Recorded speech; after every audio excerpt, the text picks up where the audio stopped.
Michelle Sneed, and I am a 12-year survivor for breast cancer, and I basically found out right before my birthday. I was 29, turning 30, and I'd been seeing a variety of different morning shows talking about cancer this, cancer that, and saw a little segment of something saying women should have their mammograms and other personal kind of try to put it around like holidays or birthdays so they can remember every year to either have their their yearly checkup and the exams.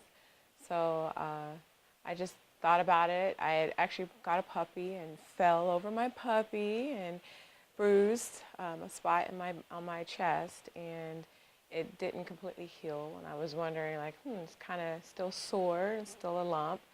So let's figure it out. And went to go see a doctor and check up, just like, hey, I'm here. By the way, I fell over my puppy. I got a lump right on my breast, and just to make sure and rule out that it's not just the bruise from falling. And I do have a family history, so he did a check and tried to do a needle biopsy, and of course, it came up to be not unconclusive.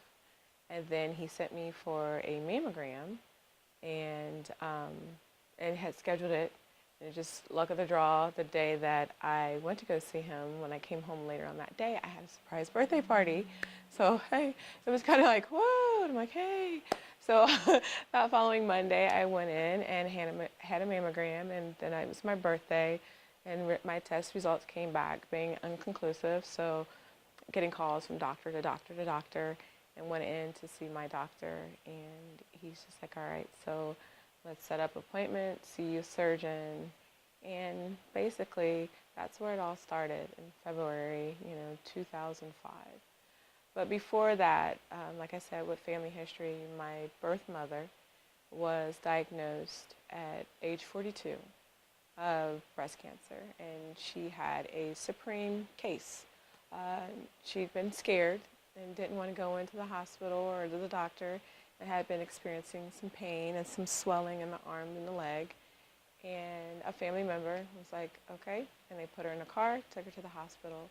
Right then, as far as I understand, right then and there, they admitted her, and she had her left breast removed, lymph nodes that were in her neck and armpit, and in the chest removed, and she had cancer in both breasts, but one was really bad off. So she survived 5 years. She did treatments and things like that, but she survived 5 years with ongoing cancer and passed 10 months prior to me being diagnosed. So having a 2-year-old or turning 2-year-old and a 4-year-old going on 5 and a brand new puppy, I also had to deal with chemotherapy, hardcore chemotherapy, and hardcore radiation.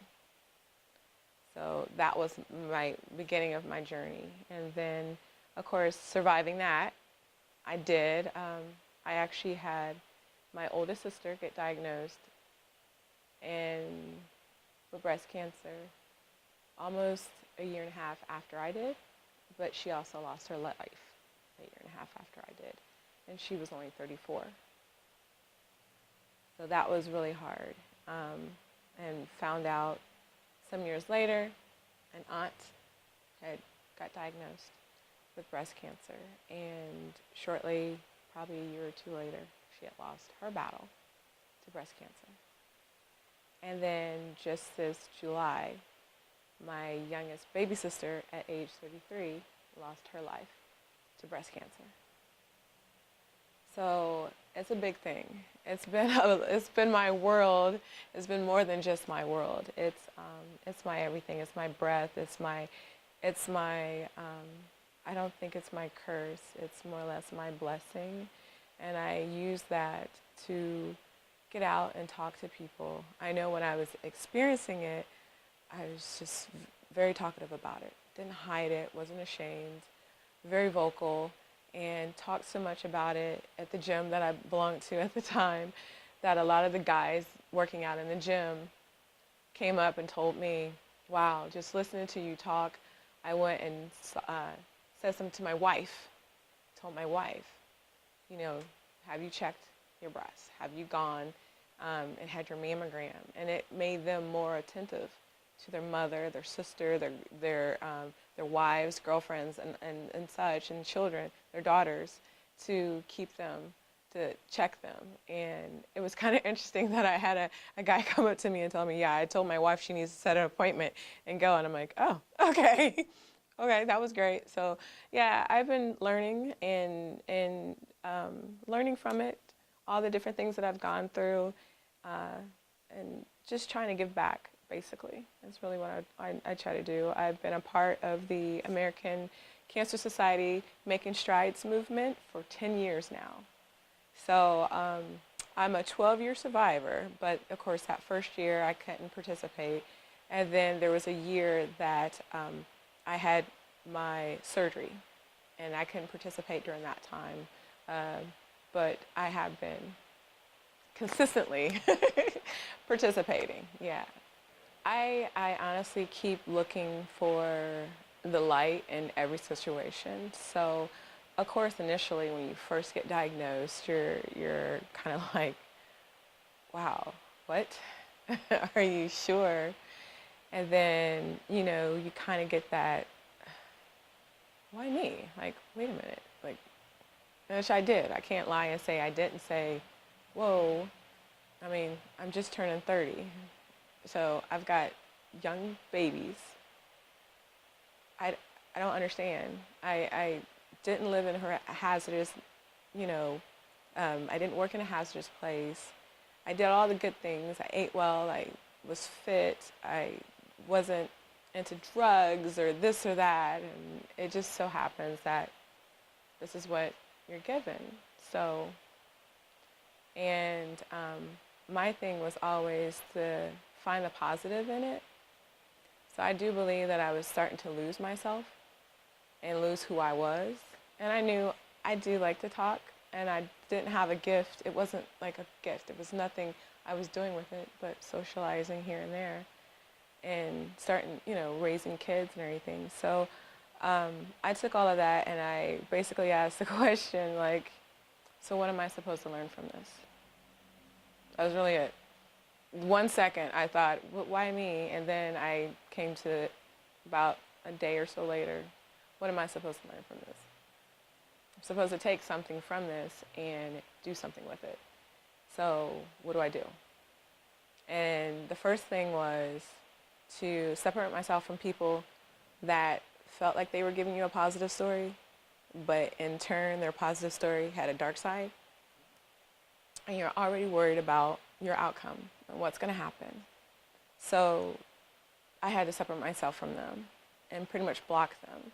I also had to block myself from too much information, from internet research and everything else, and just pretty much zero in on myself and zero in on what I had to do. And the other part was I had 2 small children, and I just could not see them living without me in their life. Not in pictures, not in memory from someone else. So I basically had a talk with God and said, they need me. I'm their mother, and the only way that I can get them to where they need to be as young men is for me to be here. I can't have it any other way. And then I made it a little funny and was like, besides, I would be haunting whoever stepped in the mother role, so it's not gonna work. So that was my mission, was to, if it wasn't for me, and I didn't do it for me, I'm gonna be honest, I didn't do it for me. I didn't do it for my mom and dad. I didn't do it for my husband. I did it for my boys. They were my life. They gave me breath. I gave them life, but now they were giving me life. So making it through that, that was my turn. And then trying to learn from it. Okay, so now that I've gone through it and I'm here in the process, now what? So, you know, my sister's death and it was a bad year. That whole year was a bad year. But through that year of all the death that was surrounding, not just hers, I tried to stay positive, lit up the house in Christmas lights really early, and had a breakdown. Actually, after the end of the season, I had a breakdown. I'm going to admit that. I did. I had a breakdown. Can't help it. It was a lot.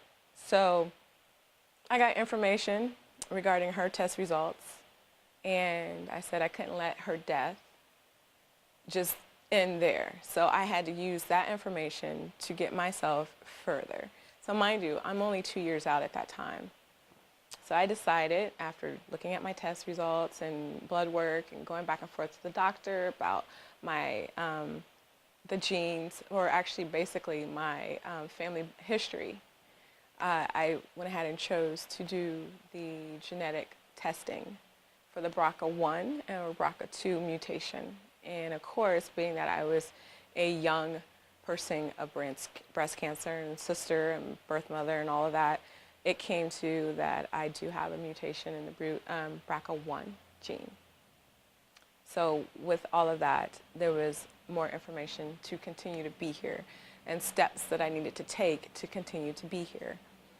Fitness has always been like my biggest thing. So working out, eating well, taking certain things out of my diet, which was not a good thing. So I eliminated negative things. If I'm trying to live a healthier life and continue to be here, there was no sense in me polluting my body with negative things. So I started taking things out of my regular everyday diet.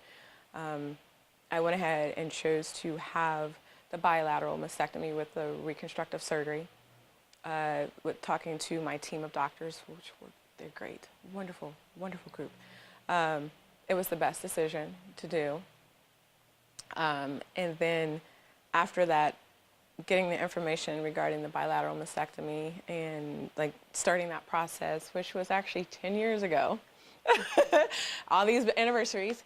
So after all of that, I ended up getting other information from my OBGYN, and where I had been put into menopause with my chemotherapy. Well, it did not stay, which was odd. And so it's because of the estrogen driven with the cancer, and since it was so rampant in my family history, so strong, he made the decision, or he gave me the chance to make a decision on whether I wanted to continue to keep my reproductive organs. And at that time, I chose, in order for me to be here, that I would also let it go. Exactly. So it was just like a lot of different information over time and surgeries and things to go through, that I just kept saying, I just got to be here. These guys, they need me. And being where I am now, I'm like, okay, so after my younger sister lost her life and lost her battle, it's like, okay, where else can I go with this? I've always wanted to give back. I've always, besides just doing the walk and coordinating for people to come and join me in the walk and donating, I've always wanted to do more than that. So actually a few weeks ago, I have my own fitness center now. And a few weeks ago, I ordered for the breast cancer bus to come. And we, at the end of the day, Thursday, they told me there was no one signed up. But they would come out anyway, and it's in a different area. There's never been on this side of town before. So I organized and said, okay, are you going to come anyway? They said, yes. I was like, okay. And that Saturday morning, we had 8 ladies get tested. And that was like, yes. All right, because so much, there was one lady in particular, she's like, no, I'm scared. And I said, I'll hold your hand. I'll hold your hand, I'll take you. I've talked to all my siblings, all my sisters, and I've told them to check, go to get checked, and continue to get checked. And there's a lot of fear also to go get tested for the BRCA1. There's a lot of fear. And a lot of people that they feel that they just don't want to know. And then it gets to the point where it's too late for a lot of other decisions, and they wish they had started earlier. So I don't want that to happen to anyone. I watched my sister fight, my youngest sister fight against not having her regular life or what she's used to, and not fully going through with, not going as extreme, I guess you want to say, as I did. And I don't think I did extreme, but I listened, and I kind of had a feeling that it was going to be a little bit more than just go have chemo, go have radiation, have the lump removed. It was going to be more than that, and it did. But at the end, I'd rather be here than to have had no surgeries and not be here. I did not tell my boys what I was going through at the very beginning, because they were 4 and 2, and then of course 5, but he ended up turning 5. So they were really young, and I remember catching a cold, and my son freaked out and thought I was going to die. So at that point, I was like, I'm not going to really say anything to them because they're too sensitive to it. But in the past few years, I just recently started talking to them about it and letting them know what I've been through, and to see where I am now. And they see me, they've walked for me, which was great. You know, I get them to wear pink for me every once in a while, and they're like, huh. So, but I think they're going to be very well prepared, and I will be there supporting and full of, you know, just to be a part of the team. My biggest thing wasn't like over information during that time, but was to take my mind off of it. I didn't want to wallow in it. I didn't want to see anyone with a sad face. Everyone had to be upbeat. Let me hear about your trials. Let's talk about that. I don't want you to come in and be like, oh, you know, I didn't want that. So I feel that by being informed and having the genetic testing, my sons will be getting that genetic testing done once they hit 18. They're able to go and do that. So that way they will know if that's a gene that they will have to worry about passing on to their daughters. Hopefully not. I prayed, let it stop with me and not go any further than this. But at least they will have that information, and they'll be highly informed. And the person that they're with will be informed of that detail. They know by seeing me how much I pushed and how much I tried to survive, and I put my efforts and energy behind keeping their life normal and having their mother here, and not being afraid of actually what it is, and trying to figure out, okay, now that I know, what can I do to go further or to continue to be here? What can I do to get past this? And hopefully they can see the strength, and that they basically inherit that strength and not be afraid.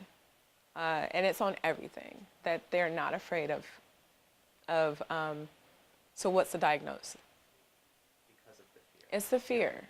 It's the fear. And honestly, once you wipe out that fear, it's like, okay, now that you've told me. And it's kind of funny.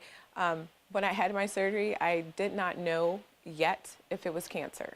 It was highly possible, inconclusive. So before going in, my doctor said, we'll know as soon as we cut. We'll know. But we also have to send it off. I said, okay.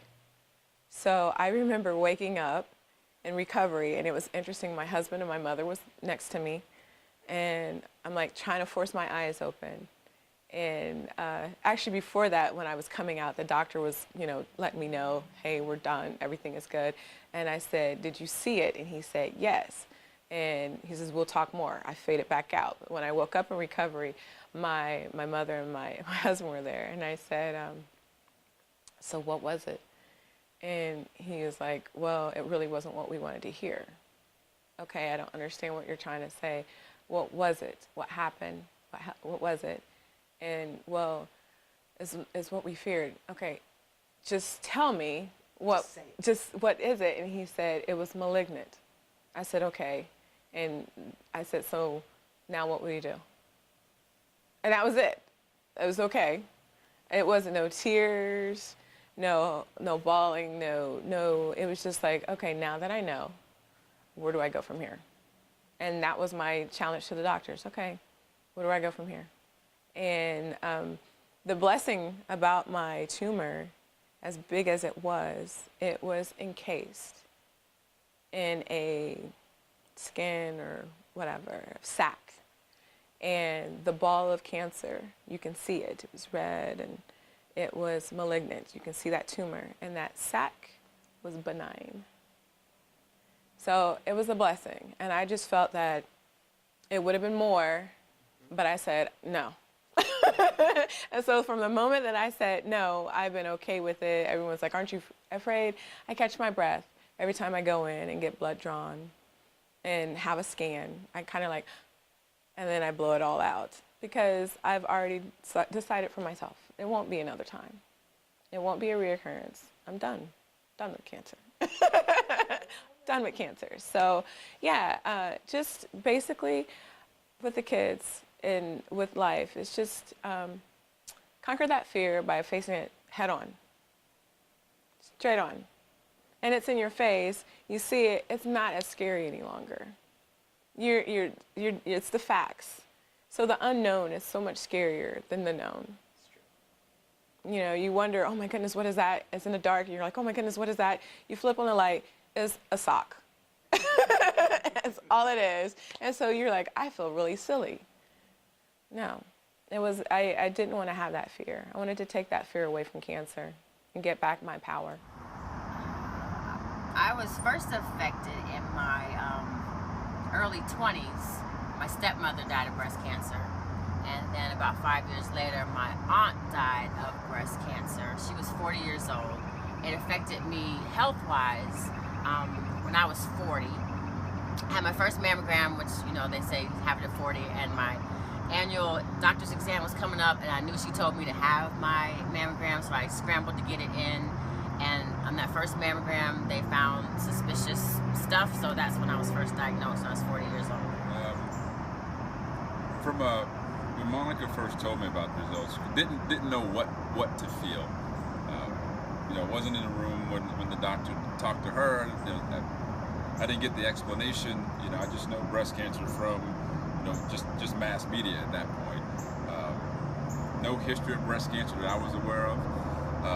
So it was just kind of a little bit of a fear of the unknown, but you know, as we got the kind of the plan, and there was a couple of iterations of that plan, but when we got to that final plan, and going to the doctor with Monica and talking through the plans with the physicians, I got more comfortable because there was something to do, so we didn't sit around thinking like, oh my God, we just wait. And then after that, it was just, okay, that's the plan. We got a large family that still needs to function. You know, I got a wife who still needs to be taken care of. I got a job I still need to do, and so we kind of went into this robotic, just get through the next 12 to 18 months mode. I don't know, that was maybe as a coping mechanism. It worked for me. It got me through the next 12 months. Got Monica through the next 12 months. So somewhat of an outsider in the whole process, because there's really not anything tangible that I could have done to either speed up the recovery or to fix the situation. It was just, hey, you got the sheet, you know what she's going through, just get everybody through it. Somewhat of a helpless feeling, but at the same time I had these small things that I could do to keep the plan on track that kind of helped me get through that year and a half. Okay. Our youngest were I think 3 years old, and then we had a 6th grader and an 8th grader. So they just absorbed the information and just observed. They were just taking their cues from us. So we stayed upbeat and positive, tried to inform them of everything that was going on along the way. They didn't talk about it. They didn't ask a lot of questions.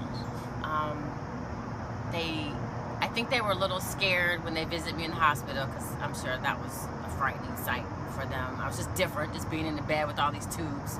But they were just kind of soaking it all in.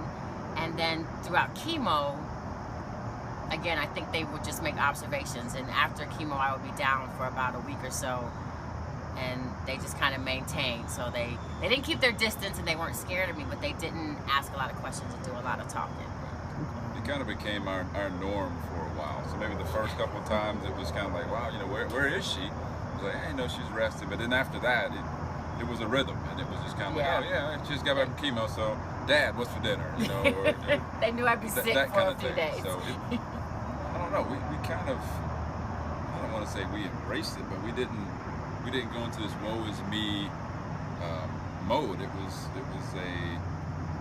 all right. This is our life for a little bit, right?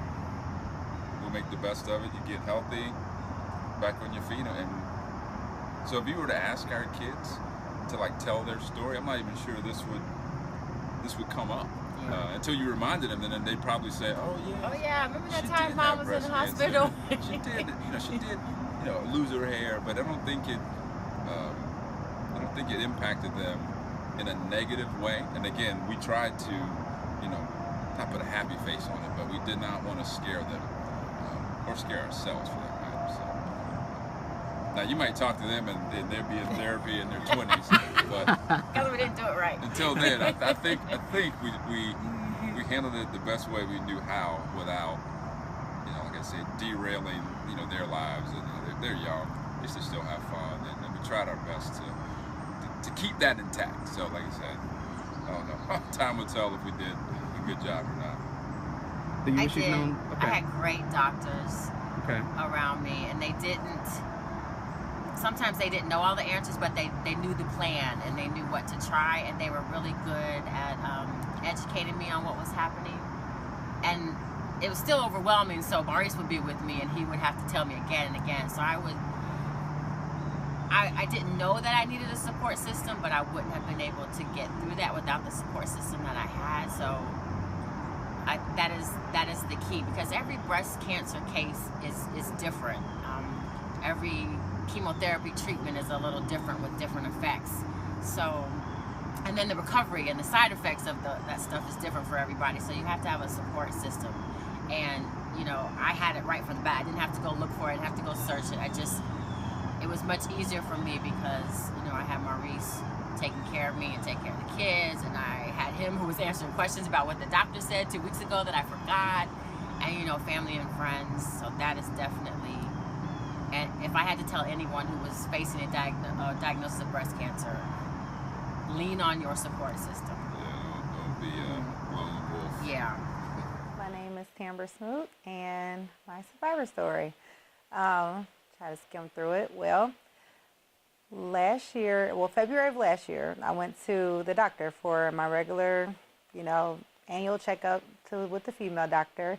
And we found a lump. Well, actually, I knew about the lump before, but I didn't think that it was breast cancer because my mother had masses, which is like just fatty tissue. My sister had cysts, so never anything that tested to be cancer. So because my grandmother was diagnosed the year before, which at that time I think she was 76, that was the first time breast cancer was even heard of in my family, she was like, let's just send you there just to be on the safe side. Well, I kind of dragged on going to get the test, which is a mammogram and a biopsy. But I eventually went, and it went from, they're doing the testing, and then the nurse was like, hey, the doctor will be in here to go over the results of the test, to bringing me into the room, telling me to change, and asking did I have any family with me. And I was just like, I came here by myself. And she was like, well, we're going to pull you into the doctor's office. So the nurses came in as support. And they showed me the picture of the tumor, and he was just saying that it looked so suspicious that he'll be surprised if it didn't come back as breast cancer. They told me the results will be there in a day or two. I actually got the news the next day, the afternoon. My navigation nurse, which is the nurse who pretty much set me up with everything, she called me. She went over the test results. And actually, before I even got the call from my navigation nurse, I got a call from the genetic counseling. So they knew my results before I even got it from the nurse. So that's what made me think that it was something more in the beginning. But from that point, everything went like fast paced. From that point, I had to meet with the oncologist who was going to go over my chemo treatments. I had to meet with the surgeon who was going to talk about the type of surgery they were going to do to remove it. I had to meet with get set up with a plastic surgeon for the reconstruction.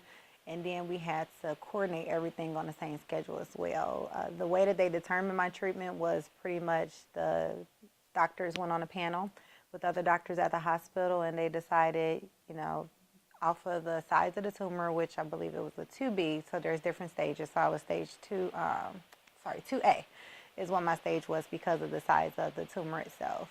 The tumor was on the left side. After I got an MRI just to make sure that the cancer didn't spread anywhere else in the body, they found another lump on the right side that was so far back that the other test didn't pick it up. So I had to get what's called an MRI guided biopsy, which is pretty much you go into this MRI machine, you have to stay perfectly still, and then they keep sticking you with this needle trying to get biopsy samples. Every time they missed or didn't get enough, they had to pull me out, reposition me, and put me back in. So that took a good hour and a half for me to do that part. But they tested it, and it turns out that it wasn't cancer, but it was atypical cells, which means that it could have turned into breast cancer at any moment. So because of that, I decided to get what's called a bilateral mastectomy, which pretty much means just remove both breasts. And that was just to help with the chances of reoccurrence, because I didn't want anything to reoccur. I had to go through 6 months of chemotherapy. 4 months were my aggressive rounds of chemo, which they gave me steroids to help with my the not losing weight, maintaining my appetite and things of that nature. So on my aggressive rounds, the kids stay with their father that weekend. So that worked out a whole lot better, because those were the 3 days that I typically would drag around until the chemo flushed my system. And about time, he dropped them off back at home, I was pretty much good to go to play mommy again. The treatments towards the end, they weren't as bad. It was just that the Benadryl that they gave me just made me terribly sleepy. So as soon as it hit, I was knocked out. My mother and my grandmother were 2 of my biggest supporters. They came to just about every round of chemo, doctor's appointments, the whole nine. And not to mention that, like I said, my grandmother was diagnosed the year before, so she was still at the end of her treatment while I was still going through mine. So we were pretty much trying to support each other through this whole process. I had to go through several surgeries, one to get a port installed, which was how I got my chemo administered in the first place. So they put this thing where it kind of pumps near your heart, and you have to leave it in there. They say at least 2 years, but I was able to get mine removed a little bit sooner. And I had my surgery was all done at once. So they removed the tumor. So they did chemo first and then removed the tumor. So they removed the tumor and they did the reconstruction all in one sitting. So that surgery typically takes 6 to 8 hours, but apparently my body is so complicated that it took 11 hours, and I didn't believe it when I, came to. They said my plastic surgeon, wouldn't leave my side until she knew everything was fine. I had to stay in the hospital for 3 days after that just to make sure that all the blood flow and everything was good. And that was September of last year. And then in December, I kind of had my, call it like the nit tuck surgery. Now, at this point, I just do my checkups. I'm cancer-free. So when they took the tumor out, they checked all my margins. They took out some lymph nodes, tested everything just to make sure it didn't spread beyond. And at that point, it still hadn't spread. And, even when I go to my follow-up appointments now, everything is good. So, it has been quite a journey. I know I'm missing a lot of things in between, but that's just a quick overview as to what it was. My job, they were so supportive. Me having to take off time, even when I was out for surgery. A lot of my coworkers raised money for me. My family was a big support outside of my grandmother. My sister's mother's church, well, my fake sister / real sister, her mother church came and they, cooked meals for me when I came out of the hospital, so I didn't have to worry about food for like the first 2.5 weeks that I left. And I was fortunate to still work through the process, so I didn't have to take too much time off for work still. So, I'm blessed. I couldn't ask. It went so fast there are times where I actually forget that I even had breast cancer just because nothing stopped. So it was like life had to keep going, and so did I. I am, can I say dramatic?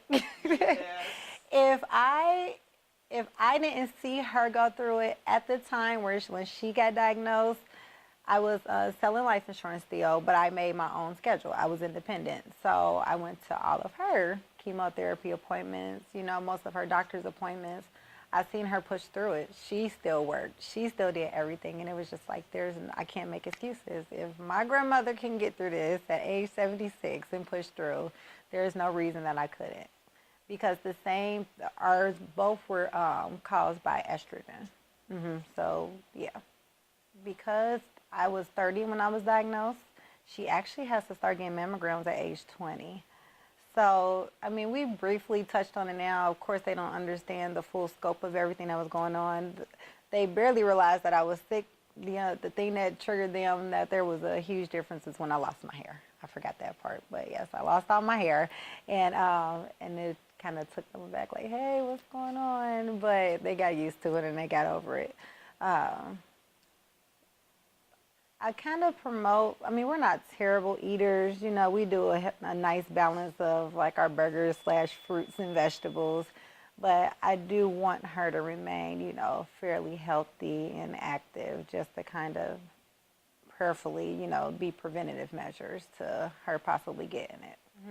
I try not to think about the chance of recurrence. I'll be lying if I said it doesn't pop in my mind from time to time, but I know that stress is not a good factor for any, thing health-wise. So I try not to dwell on it. I try not to think about it. And like I said, sometimes I'm still going that I don't even have the time to think about it.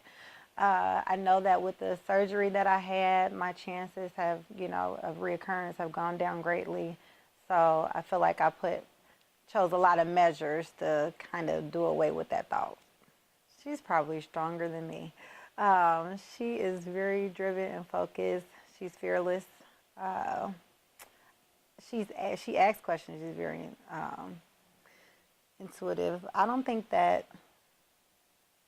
honestly think with her, I don't think that it will be much of a milestone. I feel like she'll be aware when she gets older that I did have it. Know the measure or the precautions, safety precautions that she need to take, but I don't think that it will affect her at that time. Nor do I think that I'll be worried about it either, because I wouldn't want to kind of like think it into existence or kind of speak it into existence. So it will be something that prayerfully they don't have, and I tell them that often. Even when I told them about this interview, it's just like, do you think we're going to have it? That she asked it, I think they will have it. And I said, prayerfully, you don't. And we'll just won't, think of it. But, if God forbid that it does happen, at least we know that, there will be a strong support system, and then that will push through. Go to your doctor. Make sure that you're doing, your self check exams, and just take care of your health, period. The best that you can. I know some things are out of our control, but if I didn't go to the doctor for my annual checkup, if I didn't do the exam and found the lump in the first place, don't wait, because like I said, I found the lump, but I never went because of the cancer. So if you do find something that's suspicious, don't wait. Go right then and there.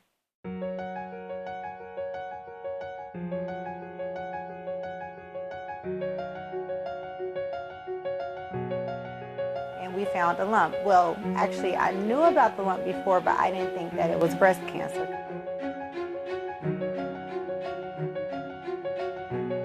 That's when I was first diagnosed. I was 40 years old. Basically found out right before my birthday. I was 29, turning 30.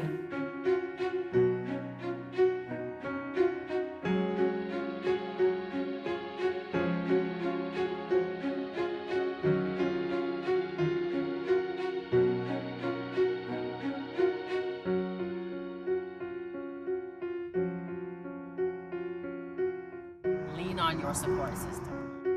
My name is Tambra Snow, and I'm a breast cancer survivor. I'm Michelle, and I survived breast cancer.